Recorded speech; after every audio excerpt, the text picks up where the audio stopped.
Assalamualaikum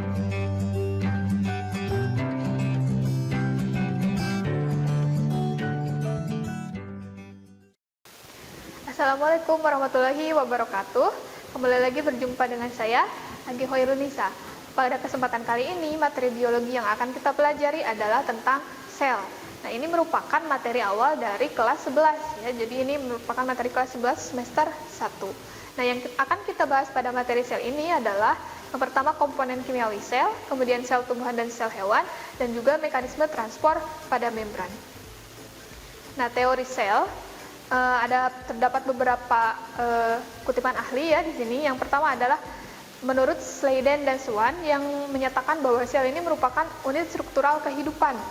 Nah, jadi makhluk hidup ini tersusun atas sel, baik manusia, hewan, tumbuhan yang lainnya. Unit terkecilnya adalah sel.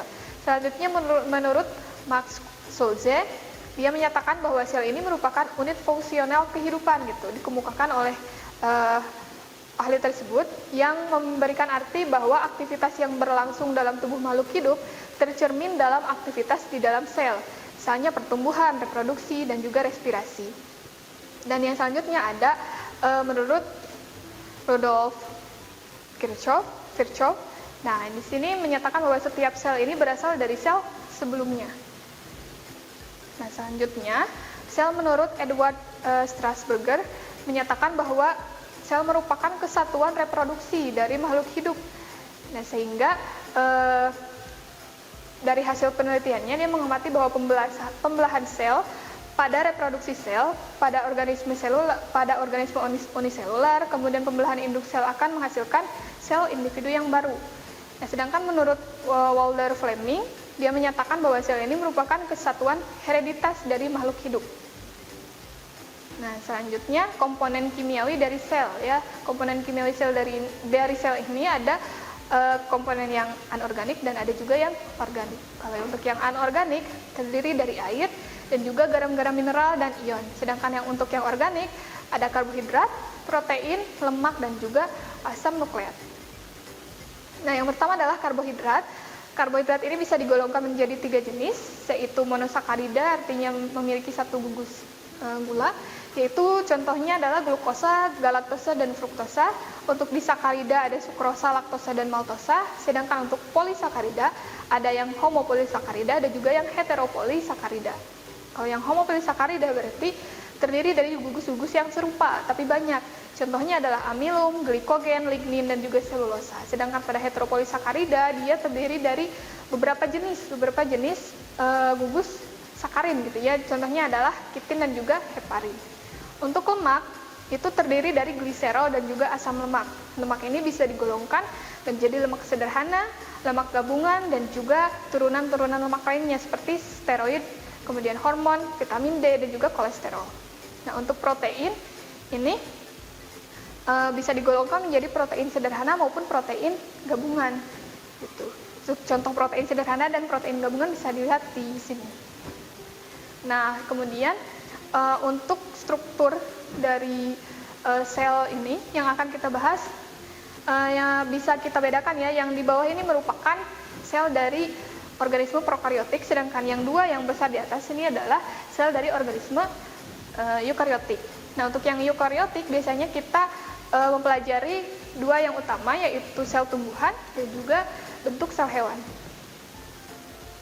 Nah, perbedaannya antara prokariotik dan eukariotik adalah pada ukuran eukariotik lebih besar, kemudian pada prokariotik tidak punya membran inti, sedangkan pada eukariotik ada. Selanjutnya, hampir semua prokariotik mempunyai dinding sel, sedangkan pada eukariotik ada yang tidak punya dinding sel. DNA pada prokariotik itu bentuknya sirkuler, sedangkan pada eukariotik itu berbentuk linier atau seperti garis ya. Nah, dan biasanya di luar nukleoid terdapat DNA sirkuler lain disebut sebagai plasmid. Sedangkan pada eukariotik, DNA itu hanya ada di dalam nukleus. Kemudian strukturnya sangat sederhana, sedangkan pada eukariotik itu strukturnya bisa lebih kompleks daripada prokariotik. Nah, ini salah satu bentuk sel tumbuhan ya. Sel tumbuhan ini berbeda dengan sel hewan, itu terletak pada dinding selnya ya, sehingga membuat bentuknya lebih rigid gitu ya, lebih kokoh.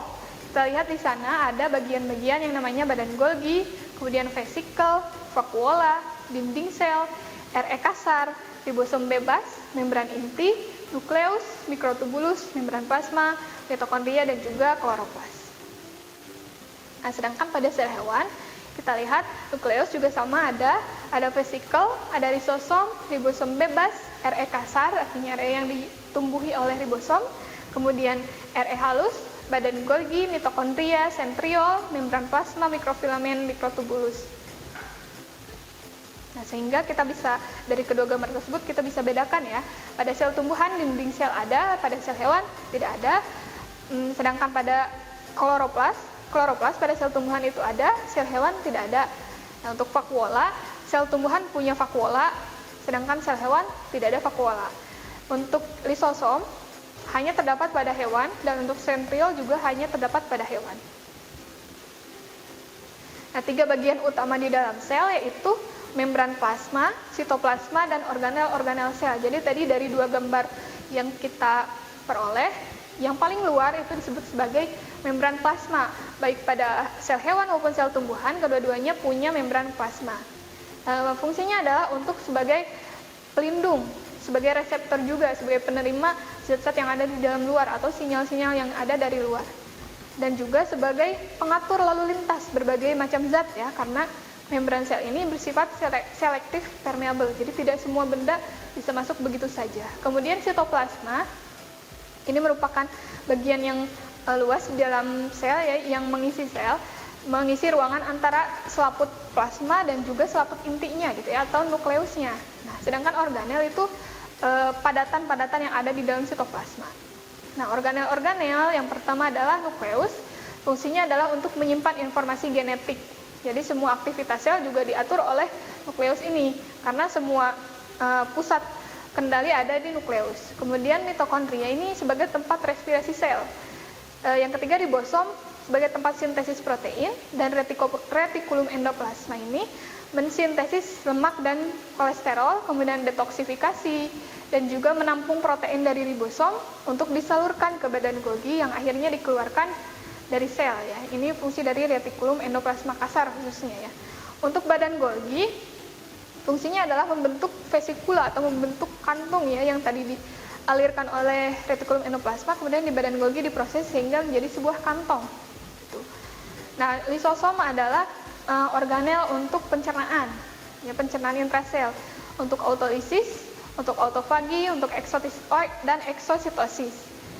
Nah, badan mikro juga ada beberapa macam, ada peroksisom, ada glioksisom. Yang selanjutnya adalah sentriol. Sentriol ini digunakan untuk mengatur polaritas kutub pada saat pembelahan sel, terutama sel hewan, karena pada sel tumbuhan sentriol ini nyaris tidak ada.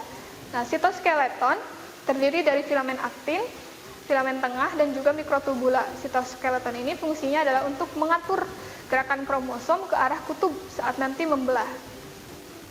Nah, vakuola adalah tempat cadangan makanan, penimbunan sisa metabolisme juga. Jadi disimpan semuanya di gudang yang namanya vakuola. Nah, sedangkan plastida inilah yang menyimpan zat-zat warna, dan beberapa jenis plastida adalah kloroplas, leukoplas, dan juga kromoplas. Jadi klorofil itu zat warnanya, sedangkan kloroplas itu adalah organnya, dan plastida ini adalah sebutan untuk kloroplas, kromoplas, dan juga leukoplas. Nah, untuk dinding sel hanya dimiliki oleh tumbuhan dan berperan sebagai pengokoh gitu ya, sebagai pengokoh, karena sel tumbuhan ini perlu proteksi yang lebih daripada sel hewan karena tidak bisa bergerak secara bebas. Nah, selanjutnya struktur 2 lapis membran fosfolipid pada membran sel. Nah, sekarang kita bahas membran sel. Nah, pada membran sel ini bentuknya seperti ini. Jadi bisa kita lihat di bagian luar itu ada beberapa tonjolan ya, ada yang rantai karbohidrat, kemudian ada glikolipid, ada 2 lapis membran fosfolipid sebagai lapisannya. Nah, ini digunakan untuk pengenalan materi yang ada di luar, apakah cocok masuk ke dalam atau tidak.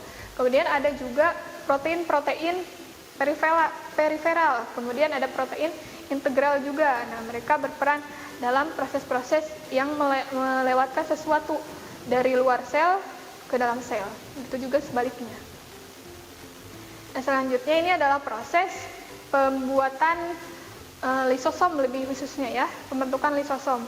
Nah, dari inti sel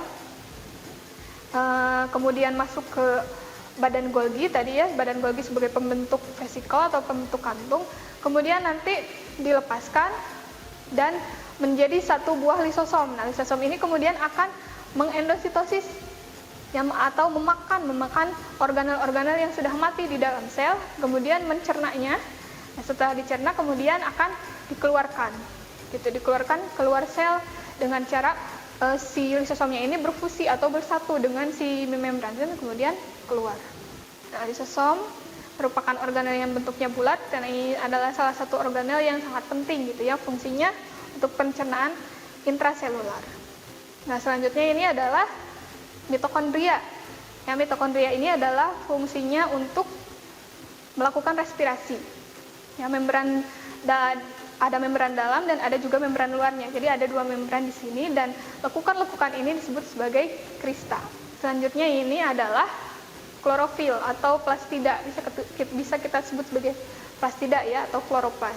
Ini terdiri dari grana, tilakoid, kemudian ada membrannya juga tilakoid, ada stroma dan ada membran luar, membran dalamnya juga. Nah, ini salah satu contoh sentriol pada hewan. Ya, terdiri dari sentriol, dua pasang sentriol yang fungsinya adalah untuk mengatur polaritas kutub gitu ya, kromosomnya harus kemana, nah diatur oleh yang namanya sentriol ini. Nah, sekarang kita membahas transport zat atau aliran ya, atau lalu lalang zat dari luar ke dalam sel.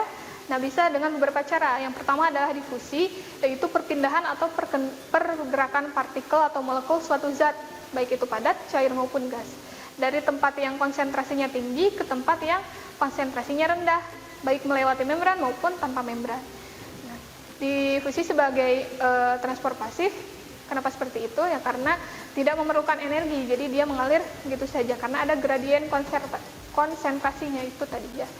Peristiwa sehari-hari yang bisa kita amati sebagai difusi adalah saat kita mencelupkan teh celup kepada air panas gitu.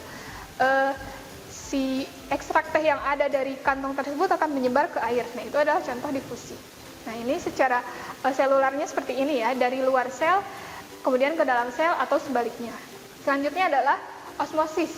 Os itu artinya lubang dan move itu artinya berpindah. Jadi osmosis ini bisa dikatakan sebagai perpindahan melalui lubang ya, melalui membran lebih tepatnya.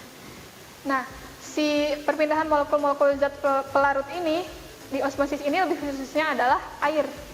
Ya, dari tempat yang berkonsentrasi rendah ke tempat yang berkonsentrasi tinggi. Jadi dari yang airnya banyak ke yang airnya lebih sedikit.